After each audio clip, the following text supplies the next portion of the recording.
Hello, assalamu alaikum everybody. Hope you're all safe, sound, and healthy. And there has been a potential flood alert for Lahore, especially for Punjab, but also Lahore included. This alert was basically posted by the Punjab government about a little over almost like a day and a half ago, you can say, to be precise. So it's been a little over a day since we've got this alert, and why? Here's, if you remember in my previous podcast or episode, I actually mentioned the fact that here's India's blatant shamelessness and hypocrisy, where they always open the floodgates every time it's heavy monsoon season, like this time, which was a traditionally heavy monsoon season. And what do? They just open the floodgates and they direct the excess over to us.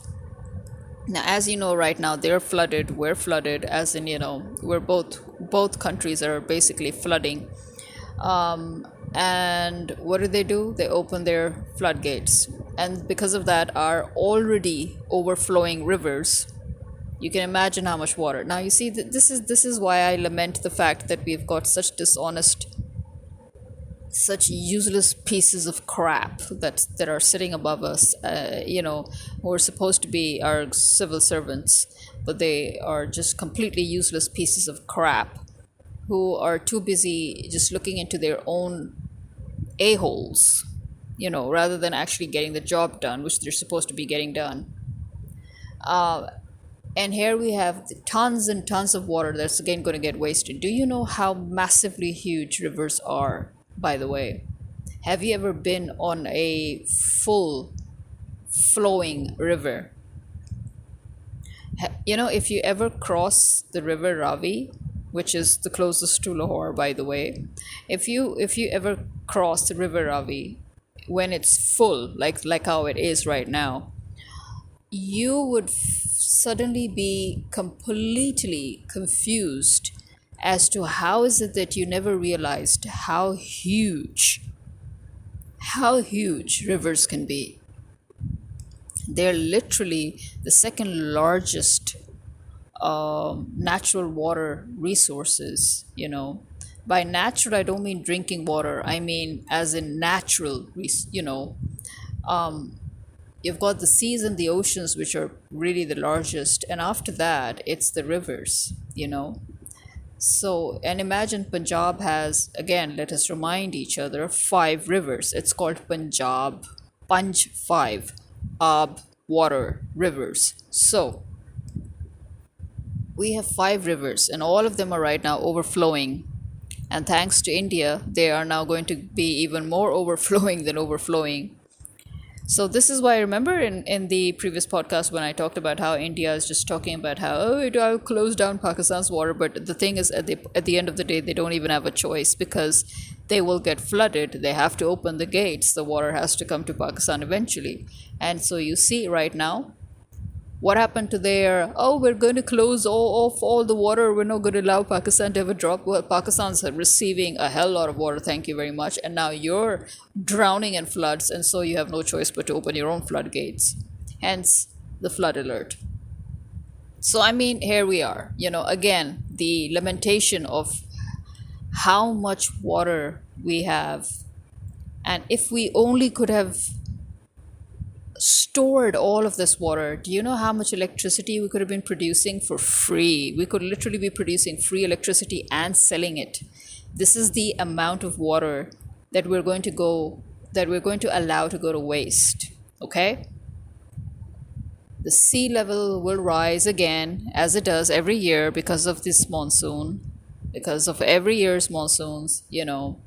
And because of the code violations of the Defense Housing Authority, that literally, I mean, imagine this is what I mean. Do you expect such stupidity from the army? That is the level of corruption that we have in the army, that you are making a housing authority as one of the largest housing authorities, and you couldn't even manage it. Forget your management, but look at the fact that you literally illegally made homes on your natural river bed. and that is also another reason why the floods are coming, by the way. You literally disrupted the natural river bed, the water flow, the access for natural water to flow through unhindered. You just hindered it. You raised obstacles in it by making houses on what is supposed to be a freaking riverbed. You see what I'm trying to say here? I mean, I don't even know how many times I need to repeat these words and in how many ways, for it to register. And so Karachi too, the only reason basically why Karachi always gets flooded during the rains, as in the roads always get, flooded during the rains, is because of the number of code violations. There is a reason, you see, there is a reason why we have codes in housing, in residential areas, in town planning. It's not like Pakistan doesn't have that. Pakistan has it. You have the development authorities, you have the Lahore development authorities, you have Karachi's development authority. You have all these authorities that give you the guidelines as to what codes you need to follow. They're the ones who take care of the whole urban planning, town planning things, and our government is the very body that is breaking all these laws and that is violating all these codes and creating disaster for the whole country. So it's just like, the I mean, it's an ultimate hypocrisy, isn't it? Of our government, of India's government, of the whole caboodle. It's just like how I was lamenting on the hypocrisy of these newfangled bosses that have come from God knows which hellhole, that are ruining our professional atmosphere here in Pakistan, our otherwise once upon a time professional atmosphere in Pakistan, where they're making such a hue and cry about women not knowing how to dress in their own countries, in Europe and America, especially America. And they're lamenting on the fact that, professional attire has gone to the dogs. And yet these people are coming here to our country and they are harassing our professionally attired women employees, telling them that they are not doing enough makeup or they're not showing enough skin, and again, as I said, how dare people actually begin to think that it's okay to do such a thing in a Muslim country? The whole beauty of being in a Muslim country, in case nobody ever realized that, well, how would you? People like us even have taken it for granted, we never noticed it. The whole beauty of living in a Muslim country is that there is this, whether, although post-colonial Muslim countries have a lot of problems thanks to, again, them being post-colonial. It's the huge consequence of us being post-colonial. But there is still some of these unsaid laws that are being followed, these unsaid Islamic laws, as I said, where a man cannot comment on a woman's attire. So the amount of diversity that you see in Muslim countries amongst women and their attires and their clothings, actually you will not see that diversity in your own Western countries, to be honest, to be fair, because I have lived in 3 different continents in my life, thank you very much. So don't even try to give me that crap. I know what I'm talking about. The amount of diversity that you get in Muslim countries is amazing. You see women who, as I've said in many podcasts before, and especially in this last podcast, the last episode, the attire, the diversity that you see in women attire while being modestly and professionally clothed is amazing. You don't see that in the West, In the West, in the West, I guess what you see is, it depends on what region you're living in, If you're in cold regions like Europe, you end up with fairly, very, very modest, I think, absolutely modest attire where you have your trousers or your jeans, and then it doesn't matter whatever you're wearing on top because you have layers upon layers because it's usually cold, and then you have a jacket on top or a coat or something, and so and a scarf to boot. So you are completely, Islamically speaking, in your perfect attire, and generally speaking too, because that is your perfect modesty.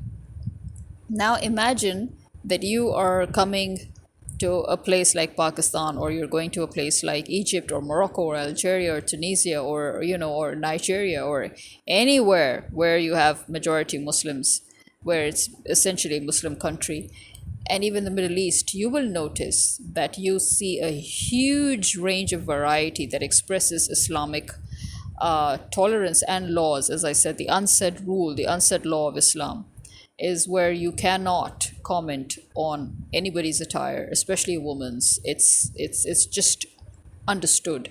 So you see a huge range of from your general modern attire that you're used to even in the West, all the way to the ultimate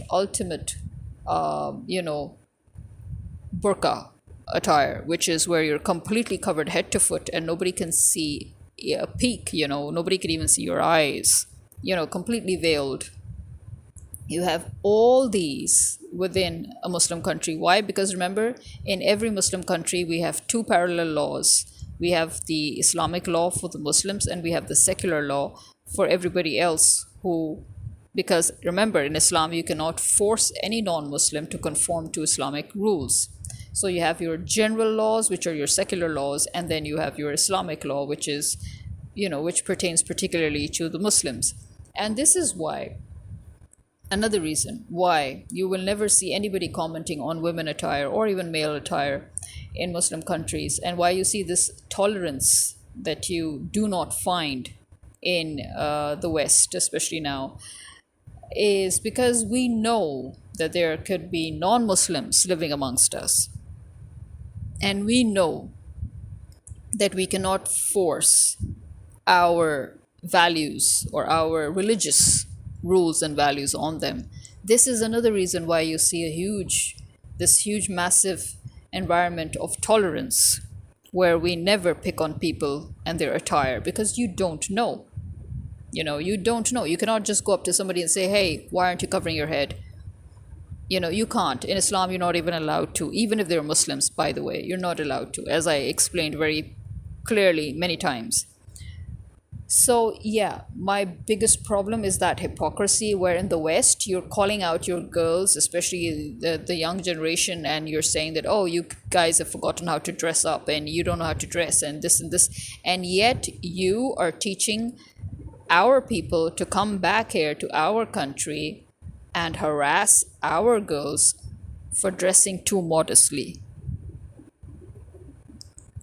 Like, what the frack?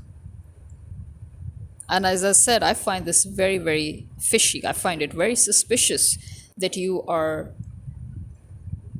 teaching our people that the new norms and the new trends and the new rules of corporate or of corporate sector or of employment in general is that the women should not dress too modestly. Like, are you crazy? I mean, I still can't get over it. I really just cannot get over it. Like, what the frack do you think you're doing here? Where are you getting your degrees from? Are you people even educated? I mean, I've worked abroad too, so let me tell you that the environment abroad generally is not very good. The work atmosphere abroad is not good. You would expect it to be good, but it depends really. But over there too, I've noticed it's actually the uneducated superiors that muddle the whole thing up. They're the ones that they're the ones that actually murky the waters. Okay. And as I said, it is their unprofessional attitude that teaches our young people who have gone there to study and to work, and they gain experience, and this is what they learn. They learn all these negative attitudes, and they have lived in pain and resentment and grudge, and they don't know how to take it all out. And so when they come back here to our country, they take it all out on our people, which I think is extremely cowardly. When I had a problem, because actually I was, I was very, I wasn't one of those people who would take crap, in other words. I just hit HR. That's it. I hit everybody with HR, and I was like, okay, that's it. I'm even ready to sue you because, by the way, I'm pre law. So I could sue them if I wanted to anyway, and they knew that. I knew the laws because I'm originally pre law. So thank you very much. Don't mess with me. I could call people out on whatever it is that they were doing. But the point is that generally we are taught to keep quiet, which I think that is a good thing that the new generation doesn't do that. They don't keep quiet, but unfortunately they talk when they're not supposed to. And when they really need to, they don't talk. So it's the same problem at the end of the day. What's the point if you're going to talk when you're not supposed to, and then when you really are supposed to, you just shut up? I mean, what is that? You're worse than we are at that point. But I mean, yeah, I learned that we should never keep quiet because, as I said, I have a very, very long career here. Okay. I have more than 2 decades worth of a career that I can talk about. And it's mainly in teaching, mainly academics. Even in the UK, yes, I taught. And I have already talked about what I think about the UK's educational system, which I think was not at all impressive. And I think our education system was 1,000 times better. But now, again, I wouldn't vouch for anything because things have changed drastically this past decade. All over the world is the problem, you see. All over the world, since 2020 especially, things went way too fast, way too wrong, or should I say way too wrong, way too fast, though it goes both ways.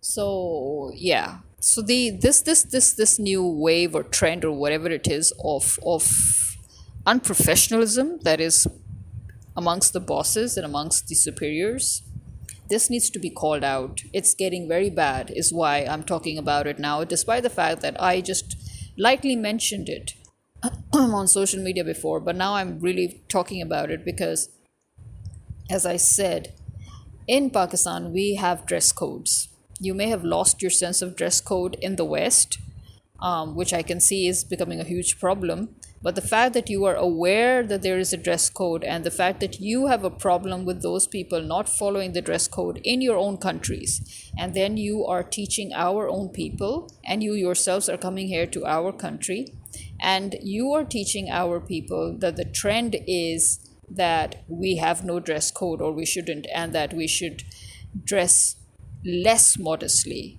to gain more. That is just that, like, are we like entering into a legalized prostitution? I mean, is that what the new corporate sector is supposed to look like? It's supposed to be what? It's supposed to be what is so popular in America, where your Gen Z thinks that it's okay to be a part of certain weird ass websites where they can earn thousands and thousands of dollars just by by allowing perverts to view them or their pictures. They're selling pictures of themselves to perverts, you know. So I don't care what it is that your girls are doing over there. And but the problem is you care. You care enough to start calling them out. But then you're like, oh, hang on, we can do this damage in Muslim countries because we don't want women being modest. We want our girls to be modest, but we don't want Muslim women to be modest. Like, what the frack are you trying here? I am again saying that I'm finding it very suspicious that you are clearly on a mission to divest Muslim women of their modest dressing, and you're using their own to do that. You're using their own people, their own bosses to do that. But you are screaming blue murder about your own girls in the West, and you're telling them that they should learn to dress modestly. Do you see what I'm trying to say here? Do you see the hypocrisy here? I mean, flood alert. flood alert right here on hypocrisy. There's too much hypocrisy going on here. You have a problem with your girls wearing bikinis, but you have a bigger problem with our girls in your countries. By our, I mean Muslim girls wearing burkinis. Although one would argue, technically, a burkini is literally a diver's suit. Like, what is the difference between a diver's suit and a burkini? They're literally one and the same. A diver is fully clothed. Have you ever argued with a diver saying, "Oh, why are you going snorkeling or why are you going diving wearing this full bodysuit? Why don't you go in naked with only your underwear on?" And they'll teach you a thing or two about how dangerous it is to actually go in the water naked. You do realize how dangerous it is to go in the water naked, right? It's amazing how nobody ever realized that it's actually essential to cover yourself up properly when you go into the sea. But there we are. Yeah, I think we need to slam this hypocrisy that is going on, where you are going Islamophobic on us, and you're literally making it the new norm in our country that our own people, now you're teaching our own people to call out the female employees for being modest, for dressing modestly, while over there you're working your ass off to teach your new employees to dress modestly. I'm floored. Yeah, I'm floored with this whole movement that I'm seeing in the West and what you're trying to do here with us. Amazing. And as I said, I'll say it again, our girls need to slam these people who are literally telling them that their jobs and their salaries depend on how immodestly they will dress. The more skin they show, the more makeup they do, the more exposure they go out with, the more they'll earn, the more the chances are they'll keep their job. This needs to be addressed. Yeah, because as I said, we cannot allow stupid, unqualified people to come and tell us how to do our jobs and how to wear our clothes. We just cannot do that. Well, this is me signing out. Khuda Hafiz.